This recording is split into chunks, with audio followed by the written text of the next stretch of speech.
Igavania is a gothic exploration-focused action platformer. Players may recognize this more commonly referred to as Castlevania, but as time has moved on and their main producer, Koji Igarashi, went on his own with Artplay and Indie Creates, the goal is to now capture the essence of the genre and refuel it with Bloodstained, Ritual of the Night. But before we can move on to that game, as it is doing well into its Kickstarter, Indie Creates has developed Bloodstained, Curse of the Moon, a spin-off title of the planned series. But as someone who has never played a Castlevania game before, can I recommend this title as a game worthwhile for newcomers to this genre as well as veterans? I'm Phantom Z2, and it's time to plunge through Bloodstained, Curse of the Moon. Although previously planned to be a 10-year prequel story of Bloodstained Ritual of the Night, Bloodstained Curse of the Moon is a spin-off title that follows the journey of Zangetsu, a sword-wielding exorcist that was given the moon's curse by demons. As he soared to hunt down and kill every last demon, one night he sensed the presence of a great and powerful demon.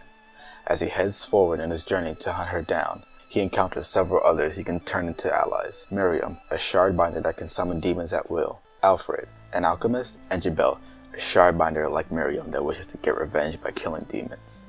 From that point on, the story is simple until the ending or endings. In Curse of the Moon, depending on how players interact with their allies, there are different endings to be achieved. If players decide to partner with each ally, they'll get the normal ending. There are different endings based upon how many allies are kept, if you decide to ignore one, or if you decide to go at it all alone. And some endings unlock new modes in which some have their own endings. This did catch me off guard at first, as the story of the game isn't always presented or brought up until an ending or when the playthrough is started. However, it did keep me interested as it led as a way to emphasize playing the game again in different ways, which is why I don't want to spoil the details of each ending, as they are the main driving force of encouraging multiple playthroughs. The gameplay within the first half of the game is very welcoming for players new and old to the genre, and will rack up in difficulty towards the endgame. As this is a 2D game, movement is from left to right, but when it comes to staircases, you have to press up or down on a control stick or D-pad to ascend and descend. You can perform jumps with the B button, use a character's main weapon with Y, and a sub-weapon with X. And in order to use the sub-weapon, magic bottles found by breaking lanterns or killing enemies will increase weapon points. Lanterns of different colors can also drop different weapons that only some characters can use. However, with the more allies gained, the more the gameplay develops from Zangetsu's basic abilities, thus allowing for more strategic ways to take shortcuts and find secret rooms aside from damage boosting. Miriam uses her whip to attack, which has longer range than Zangetsu's basic stabbing, and she can slide when holding down and pressing B, and she has a higher jump. Alfred has lower health, can strike overhead with his wand, and can only use alchemy spells. Jabel's basic attack sends 3 bats upwards, but his only sub-weapon is a bat form. This form does use weapon points, but allows him to fly in all directions and attack when pressing Y. Cycling through characters can be done by using the L and R buttons, but I personally preferred using Miriam and Jabel, as they have the most movement options. But Alfred can get a lightning spell that locks onto enemies and constantly attacks them, which can completely decimate bosses and even the final boss. But it's best not to get too attached to one specific character, as when that character dies, they're not allowed to be used at all until every other character dies as well, thus taking a life. This can become very annoying, as there are 2 difficulties to switch between at any time, Veteran and Casual. Casual allows players to take hits without being blown back, and have infinite lives. Veteran adds lives, and every time damage is taken, characters will stagger backwards a bit. Even if one character dies during Casual mode, you'll still need to die with all of the other characters in order to regain access. This does help in still showing some challenge for the player, but there are some specific issues where players can be blindsided and lose a character. Or one specific instance where part of a room is destroyed and you'll need to kill yourself in order for it to reappear.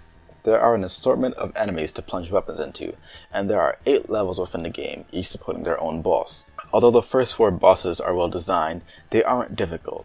It isn't until Andrelphus that patience will become more of a virtue within boss battles. With each final attack on a boss comes their desperate attack, where they'll deal one last bit of damage, but it can't kill you. As this did add tension to the battle towards the very end, I learned that it won't in the wrong way. Since I decided to instead kill all of the allies that I met in one playthrough, the final boss changed to where Zangetsu has to do a special attack. To perform this attack, you'll have to press the Y button, but there is nothing that conveys that.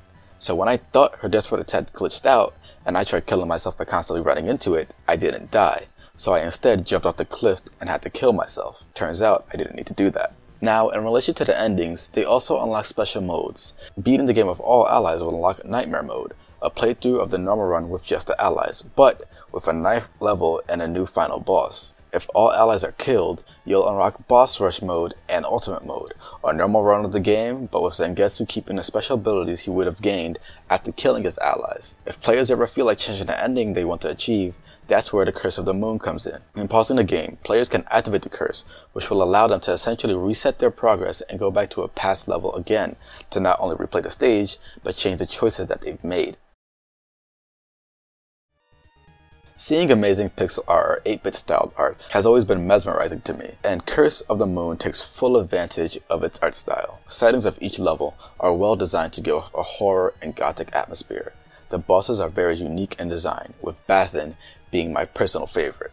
For a game so styled in a dark atmosphere, it makes full use of a variety of color palettes that made me appreciate the details of every room I entered. The same could be said for the music, as it also fits the atmosphere of each level and the overall tone of the game. The only issue I had was that I wish each boss had their own unique boss theme. Before each battle begins, they have a unique tune that introduces them. Although I love the boss battle theme as it is, a unique battle theme based off of each tune would have been more amazing.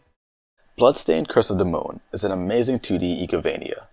Even as someone who has never played a Castlevania as a game, I was able to easily become interested in the genre, and I think players of new and old could enjoy this title. Hopefully the issues I've addressed could be addressed in a later patch of the game, but even without that, I can say that Bloodstained Curse of the Moon earns 4 stars out of 5. If you haven't subscribed yet, you can click that lovely red button below the video, and if you're feeling generous, you can head on over to sourcegaming.info and click the donate tab to be taken to the Patreon page. I'm Phantom Z2, and as always, remember to return to the source for more reviews and information you can't get from anywhere else.